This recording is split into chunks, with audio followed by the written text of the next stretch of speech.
What is good? What is up? It's Jordan, or Texans Thoughts, and I'm back with another video. Today, we're going to be breaking down the Texans' victory over the Cowboys 20-14. I'll take you through how we generated 4 turnovers, the defensive line dominating the trenches yet again, some better play out of Davis Mills, and why the offense went over 10 on third downs and looked generally not too great.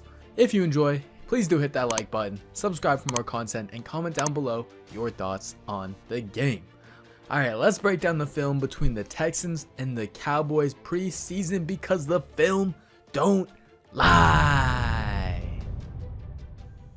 The Texans don't win this game if they don't force 4 turnovers. And it all started as Jacob the GOAT Martin set the tone with this beauty of a strip sack. On the Cowboys' first third down of the game, we crowd the A-gaps with 2 linebackers, showing a blitz look, but only rush 4 and drop into Lovie's patented Tampa 2. The coverage was solid on the back end, and Martin used his go-to move, the cross chop. This is a move where he karate chops with his inside hand versus the tackle's outside hand, crossing his body. And once he gets by the tackle, Martin dips his shoulder, gets low to bend towards the quarterback, and finishes with the sack by slapping the ball out of Gilbert's hands. Start the GOAT, man. He just embarrassed a very solid starting tackle in Lyle Collins. Start the GOAT. The next turnover of the day was Lonnie Johnson's pick 6.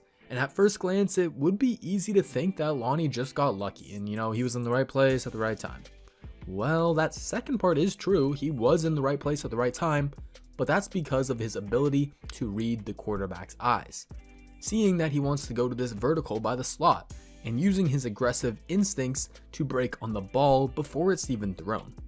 That quick trigger is what puts Lonnie in the right place at the right time, and then we see his 4.5 240-yard dash speed on full display. In a straight line, you ain't catching Lonnie, and him taking that to the house was huge, because the offense was struggling to move the ball, which we'll look at later. Interception number 2 and turnover number 3 was courtesy of nickel cornerback Shyheim Carter, and it came at an opportune time as the Cowboys were crossing midfield with 5 minutes left. Carter really made a case for himself this game and looked like a very capable backup nickel. Keeping him over Hargraves might be the move if you ask me. So how'd this pick happen?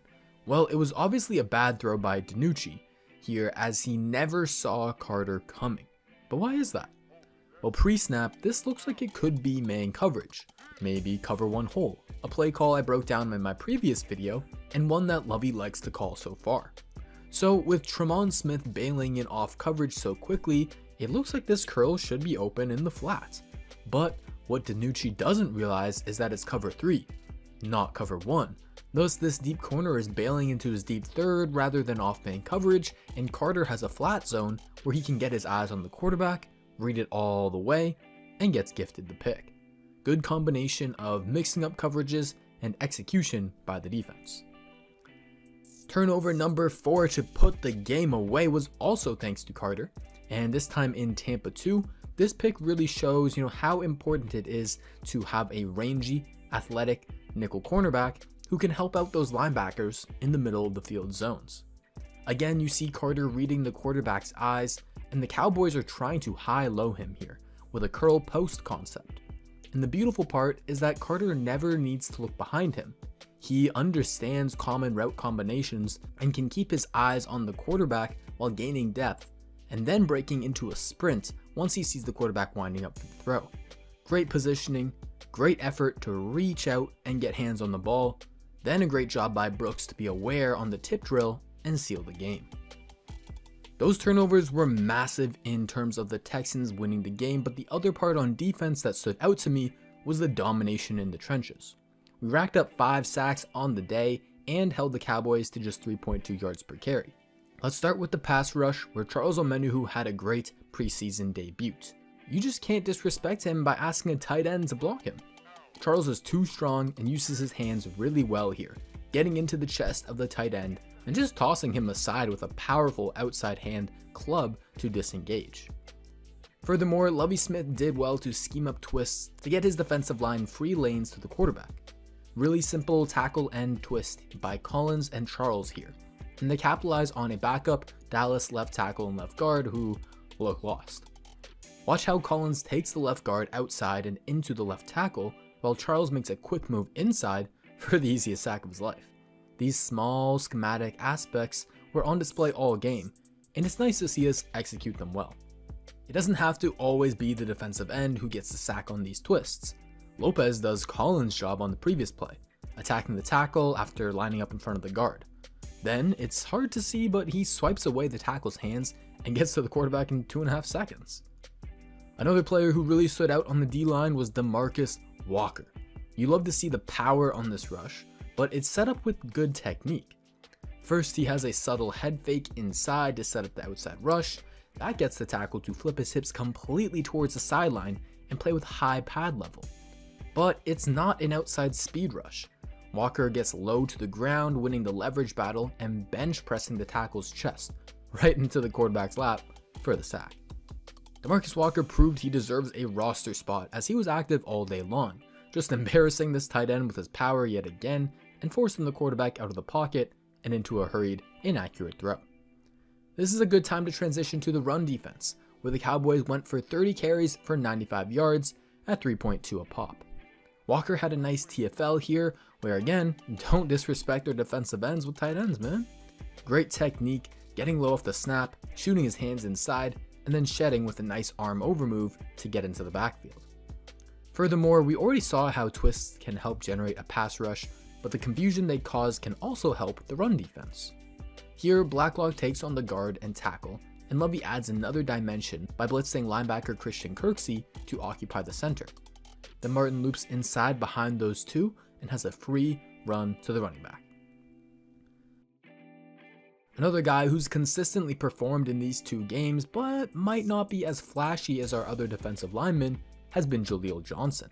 He's been great at stuffing the run from the interior defensive tackle position, playing with low pad level, inside hand placement, and strong hands to disengage from blocks to make the tackle. Some of these reps are just teach tape, man, and he had 4 run stops versus the Cowboys starters, and also had a hit on the quarterback during Lonnie's interception. He's someone I highlighted in a video over the offseason along with Demarcus Walker, and he's making me happy. Both of them are definitely earning a spot on this team. Alright, we covered the defense, now let's move over to the offensive side of the ball, and we saw a slightly better day from Davis Mills. He looked comfortable in 5 wide yet again. Still nothing amazing, no touchdowns, but also no interceptions. He's playing it pretty safe so far and excelling on play action because this helps him get a clean pocket. When he can take his time and make sure his mechanics are down pat, he'll be generally accurate. Mills had 2 nice throws over the middle of the field and behind the linebackers to Jordan Vesey, then hit Chris Moore on an over route for a big gain. What I want to point out is his footwork. On throws within a clean pocket, he doesn't rush things. Look at how his back foot, it doesn't swing too far outward, it's a good motion. Whereas when Mills had to deal with incoming pressure, he panics a bit and his mechanics suffer, as with most young quarterbacks. With the Cowboys bringing a blitz, Mills predetermines this read instead of hitting the wide open Kiki, but what I really want to highlight is his back foot again. It flies out like he's trying a roundhouse kick in karate, and the ball lands 3 yards out of bounds as a result. Now, compare that back foot to the other throws from a clean pocket. I know, it's subtle, but it's the small details that make all the difference when it comes to quarterback accuracy. This is a small thing that should be fairly easy to clean up, and it'll come with getting more reps versus pressure and becoming more comfortable and trusting his mechanics. The offensive line really struggled versus the Cowboys, specifically the backups with run blocking and picking up blitzes. The reason why we went 0 for 10 on 3rd downs is because we simply couldn't ID the blitz and fix the protection. I can't know who was at fault for sure here without, being in the Texans practices, but whether it was Mills calling the protection or the center, or maybe the running back should have went across the formation to the left to help out the tackle, but someone who's definitely at fault, in my opinion, is Jerron Christian. Definitely, he should not have let this linebacker through. When you've got 2 rushers coming free, you want to block the most inside man because he's the guy who has the shortest path to the quarterback and is thus the biggest threat. Christian, however, is more focused on the defensive end and allows instant pressure, giving Mills no chance. No matter who was at center, the blitzes just weren't being picked up. Here, Cole Toner just never sees the box safety. UDFA Ryan McCollum, he got fooled on this 5-man rush where the stand-up linebacker fakes outside and then goes inside to get to Mills. And it was even bad with the ones. Dallas rushes 5 again here, and linebacker Micah Parsons and DT Osa Odigizua beat Britt and Titus on this stunt. It looks like it's not communicated well, and that sort of stuff is bound to happen when you're moving Titus between 2 different positions and he has to play beside new guys so often. Tyrod and the first team offense were really not given a whole lot to work with because the protection just couldn't hold up. On the interior, on the edges, it was ugly. David Culley said the starters are going to play into the third quarter in our final preseason game, and I'm glad because they need all the reps they can get to look comfortable and cohesive as a unit out there.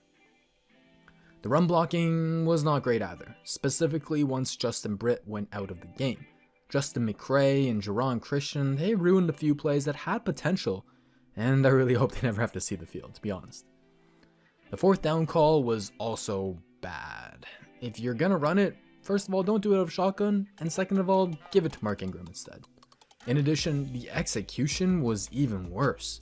McCray gets pushed way back, Titus and Christian don't do a good job on the double, again because they don't have a lot of experience playing together, and Lindsey just never had a chance. Gotta be better, offensive line, and I'm sure they know it. Alright, that's gonna do it for the video. If you enjoyed, please do hit that like button, subscribe for more content, and comment down below your thoughts on the game. Next week we got the Bucks. Let's see if we can go 3-0, and more importantly, have this good play so far translate to the regular season. Take care, everyone. Come back for more, and remember, the film don't lie.